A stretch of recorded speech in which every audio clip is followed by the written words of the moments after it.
The Young Entrepreneur Program is a multi-phase interactive program where students learn basic to advanced entrepreneurial principles and skills through the use of training props, board games, online curriculum, and actual experience. In today's course, you will learn what is and how to fill out the Articles of Incorporation and what is and how to apply for an employer identification number. This information will be presented to you by means of screencast videos. After viewing this video, if you have any questions about the content, questions about the course, or would like to know how you can make the Young Entrepreneur Program available to your school or organization, please contact us at contact@bayscholars.org. The first step in the formation of a legal business structure that provides liability to the incorporator is to fill out and file what is known as the Articles of Incorporation. The Articles of Incorporation is normally a 2-page document that provides all the necessary information about the business being formed. The Articles of Incorporation can be filed in any state, with each state providing its own requirements and filing fees. Let's go over a sample Articles of Incorporation now. At the very top of the document in the center, we see the words Articles of Incorporation in all capital letters. And right underneath, we see the word of in all caps as well. Directly below that is a line. In this line, you will insert the name of your respective business. For example, if your business is called Divine Pizza, the top heading will read Articles of Incorporation of Divine Pizza Incorporated.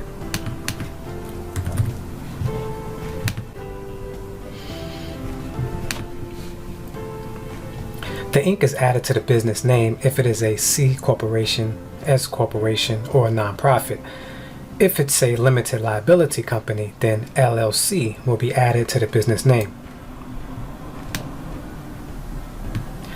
The next section is the first article, Article 1, Name. In this section, you will insert the name of the corporation, the business address, the county, and the state. You will also insert the name of the state where your registered agent's office will be located. So as an example, the business name is Divine Pizza Inc.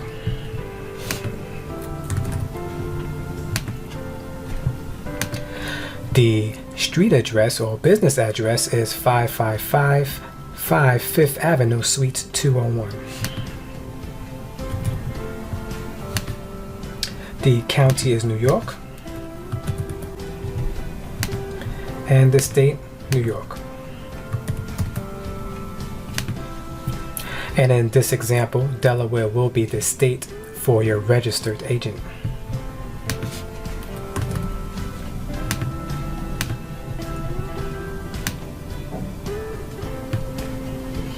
The next section is the second article, Article 2, Duration. In this section, you will decide how long you wish the company to be in existence. A normal practice for duration is to have the company exist perpetually, which means forever. So, as you can see from this sample document, a simple sentence will suffice.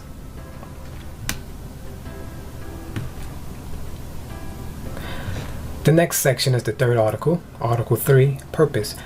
In this section, you will state your purpose for existing or doing business. In this section, you can have a general statement as to why the company exists, or you can give detailed information depending on the business structure. So for this example, the purpose for which this corporation is organized is to engage in any such lawful act and or activity under the general law of Delaware,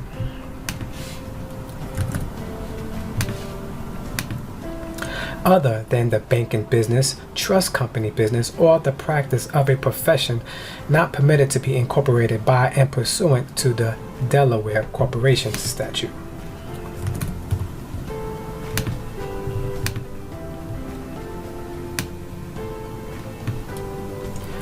The next section is the fourth article, Article 4, Registered Agent, Office Agent.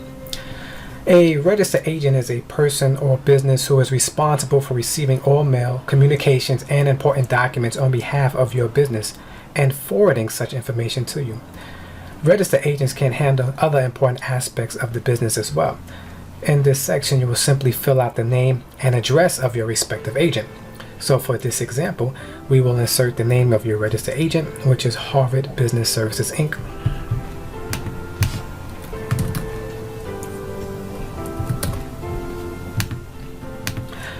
and their street address, which is 16192 Coastal Highway, Lewes, Delaware 19958.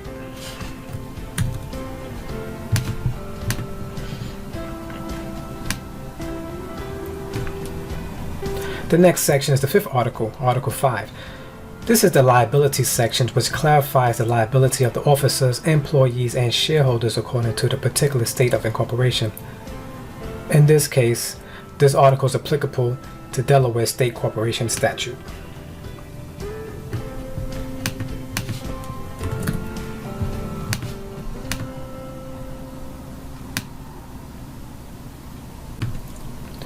The next section is the notary section. This is where the incorporator or incorporators must appear before a notary public with their identification to sign the document in his or her presence. In this section, the state and county refers to the state and county of which the incorporators are currently signing this document. So, for example, if you're in New York at the notary public, then the top caption will read State of New York, County of New York.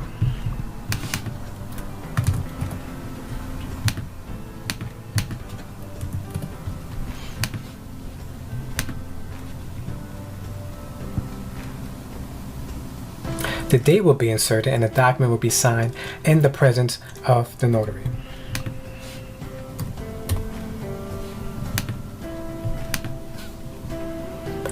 In this example, we will insert the names of the incorporators now.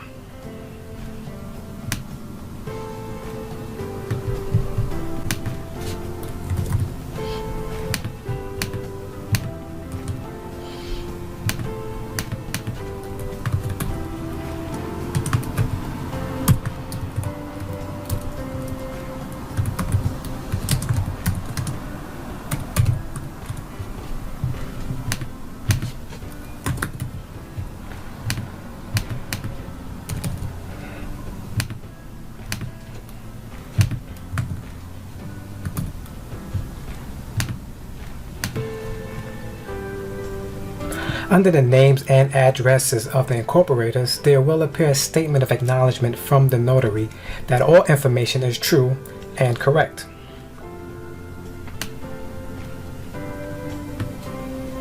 And below the acknowledgement is a place for the notary to sign and print his or her name and to write when the commission expires. After this, the notary will stamp the document with a notary seal. After completing this step with the notary, you will then mail the document with the necessary filing fee to the appropriate Secretary of State.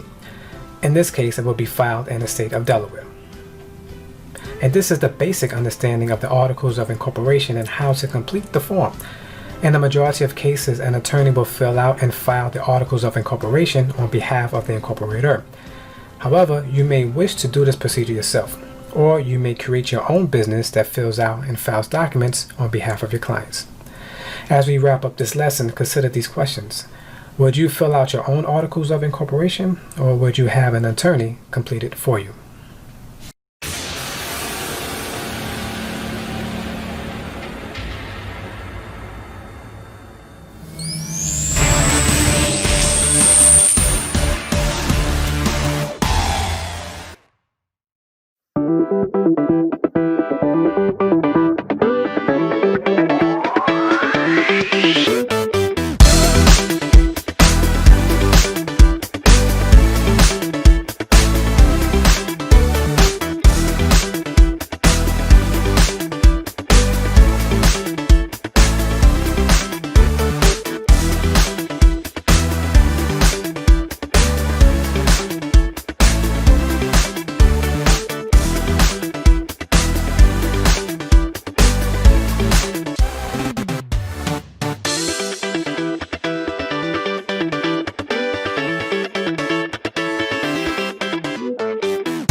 Can you work really fast? Do you provide your own cleaning supplies? Can you work around my schedule?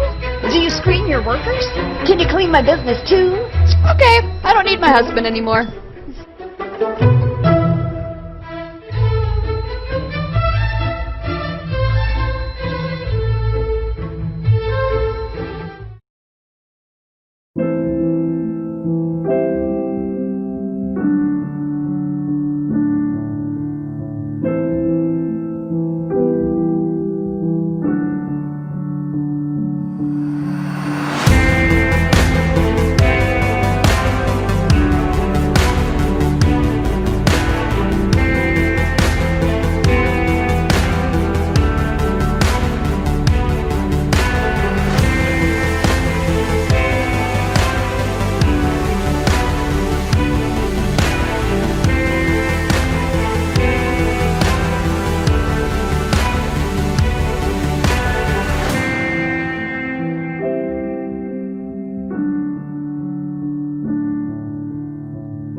Once you have received a positive confirmation that your business has been accepted, you must now apply for an Employee Identification Number, or EIN. An EIN is used to identify your business for tax purposes. The form that must be filled out is known as a SS-4 form. It can be quite tricky or a bit confusing at first attempting to complete this form. However, we will go over the form together to give you a basic idea of how to complete it. Each section in the form is numbered, which corresponds to the separate set of instructions that comes along with the form. We will focus on the sections that apply to Divine Pizza Inc. Line 1 is where you will insert your business name. In this case, it's Divine's Pizza Inc.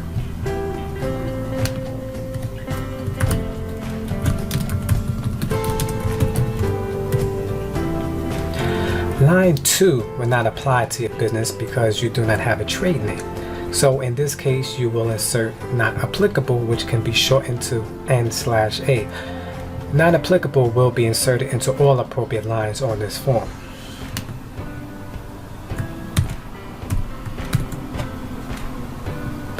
Line 3 will not be applicable either, as Divine Pizza Inc. does not have a care of name.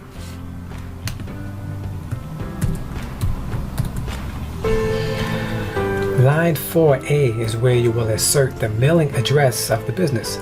In this example, we will insert 5555 5th Avenue, Suites 201.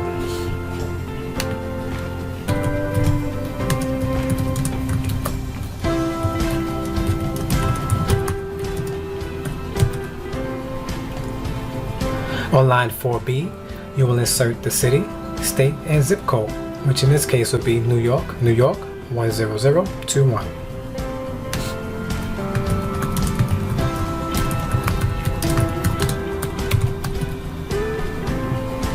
Line 5A is to provide a street address if it is different from your mailing address.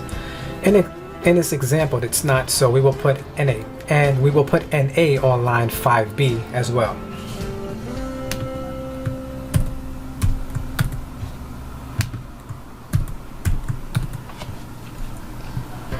Line 6 is where you will insert the county and state where the principal business is located. In this case, the principal business is located in New York County, New York State.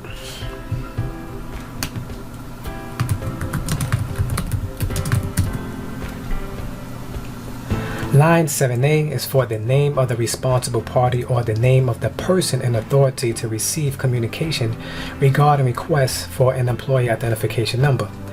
In this example, we will use Divine Fortune as our responsible party.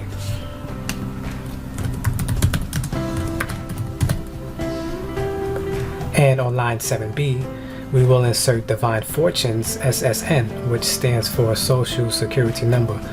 For our example, we will just put 123-45-6789.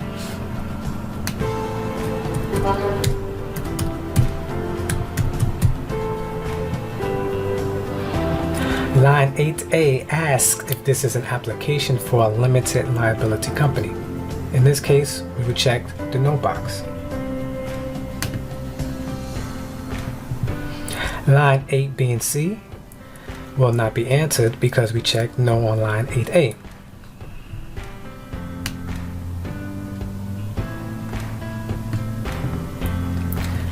Line 9A asks for you to check only one appropriate box to describe your type of entity. In this case, we will check the box that says corporation.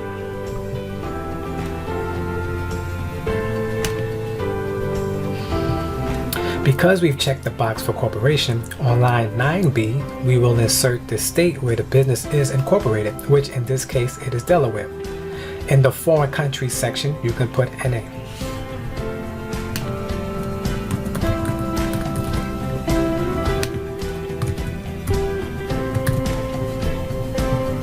Line 10 asks your reason for applying. In this case, we can check the first box, which is Start New Business.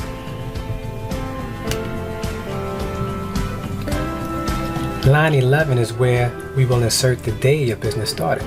In this case, we can put that the business started October 27th, 2019.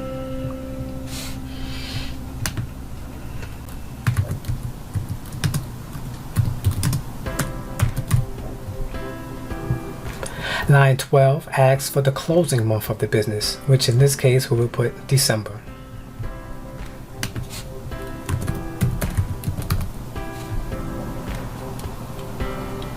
Line 13 asks you to list the highest number of employees expected in the next 12 months. There are 3 categories where you can insert the number of employees: agricultural, household, or other. Under the other category, we can put 4.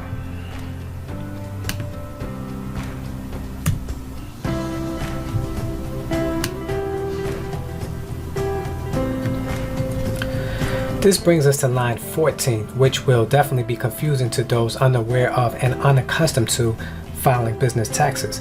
Here you are given the option to file a yearly form instead of a quarterly form if you have reason to believe that your tax liability will be $1,000 or less in a given year. In this case, we will not check the box and we will decide to file taxes quarterly. Line 15 will not apply to you in this case. Line 16 is where you would check one box that best describes the principal activity of your business. In this case, we can check the box that says accommodation and food service.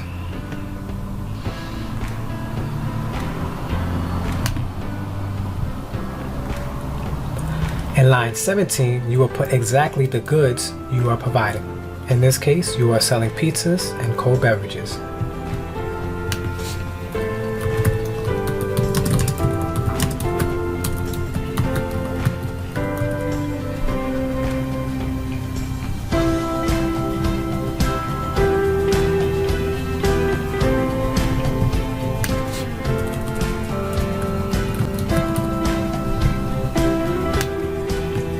Line 18 asks if you have ever applied for an EIN before. In this case, you would check the no box.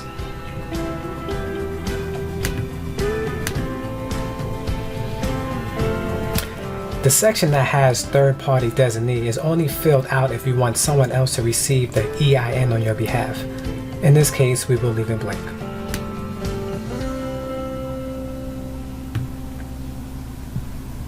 The only thing left to do is type or print your name clearly and sign and date the form. And this is the basic understanding of how to fill out the employee identification form. As with the articles of incorporation, this form will most likely be filled out by an attorney. However, now you have an understanding of the form and information required to keep your business in compliance with the necessary laws. Once the EIN is filled out and filed, the IRS will normally mail you an acceptance letter granting you a new EIN. This is a sample acceptance letter that your business will receive from the IRS. To the top left of the document, you will notice the business name and the address of the IRS. Directly underneath, you will notice the name and address of your business. In this case, it's Divine Pizza Inc. To the mid-right of the document, there will appear the date of this notice, the unique identification number given to your business, the form your business filled out to receive this number, which in this case is SS-4, and a unique number for this motion. Directly beneath is a phone number to contact the IRS if you have any questions or need assistance. The body of the letter basically thanks you for applying for the EIN, telling you what the EIN is and the purpose of it being assigned to your business. And as it states in the last line, please keep this notice in your permanent records. As we wrap up this lesson, consider the following questions. Would you rather fill out the EIN form yourself, or would you rather place the responsibility in the hands of an attorney?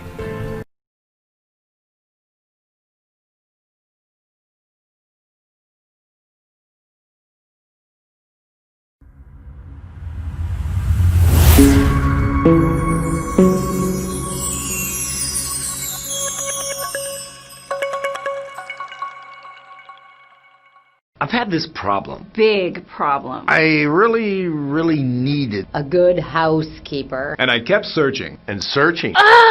There are so many choices. It's really hard to find one that has all the things on my list. But I finally did it. Yes. Thank you. If you were looking for one as well, Look no further. Here's a really good one. Just use mine. Use mine. I'm very satisfied. Definitely recommend. Problem gone. thank you.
To divide any number that ends in 0 by 10, simply remove the 0 from the number. Example, 20 divided by 10. Just remove the 0 and 2 is the answer. To divide any two-digit number that doesn't end in 0, simply insert a decimal point between the numbers. For example, 15 divided by 10.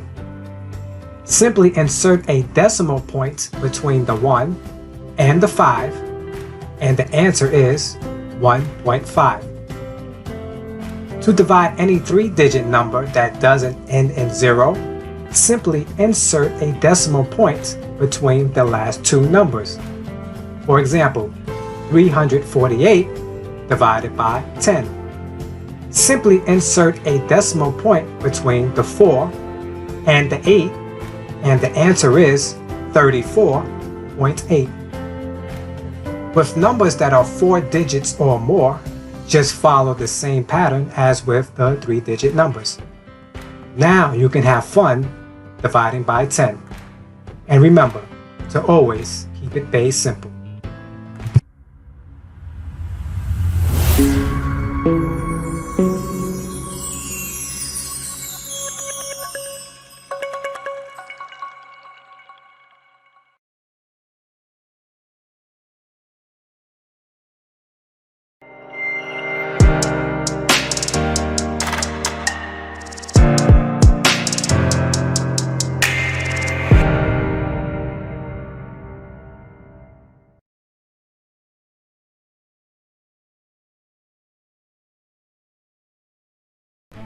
Welcome to the Mind of Bay.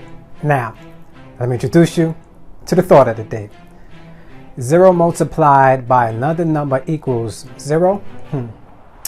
According to what is taught in the school system, 0 multiplied by any number equates to 0. Well, according to various resources, 0 is a representation of what is considered to be nothingness, no quantity whatsoever, whether visible or otherwise. For numerical purposes and as a visual aid, it is represented by a character that resembles the letter O in a few languages. Furthermore, the evidence of its intended understanding as nothingness is realized in 3 other methods of operation: addition, subtraction, and division. When one attempts to add any number with 0, the answer will always be the number of which was attempted to be added by 0. For example, 4 plus 0 equals 4. Nothing plus whatever specified quantity you started with is always going to be the specified quantity you started with, because essentially there was nothing to add to your original specified quantity. The same applies with subtraction. When one attempts to subtract 0 or nothing from a given quantity, the answer will always be that quantity of which was attempted to be subtracted by nothing. Example, 3 minus 0 equals 3. Even in division, this principle holds true. If one attempts to divide 0 by any number, the answer will remain 0. This is because in essence, you can't divide nothing. There must be something of quantity which one can divide, which brings us to multiplication. Multiplication is just a faster way to perform addition, and it was already established that if one attempts to add nothing to whatever quantity of origin, the result will be that quantity of origin. Hence, there is nothing to add. So, if there is nothing to add, how is it possible that when one attempts to multiply a specified quantity by 0, the answer or product, as it is normally referred to, is 0? I have a specified quantity and I'm multiplying nothing in this equation, yet I end up with nothing, although I started out with an original specified quantity. Amazing. Just think about it.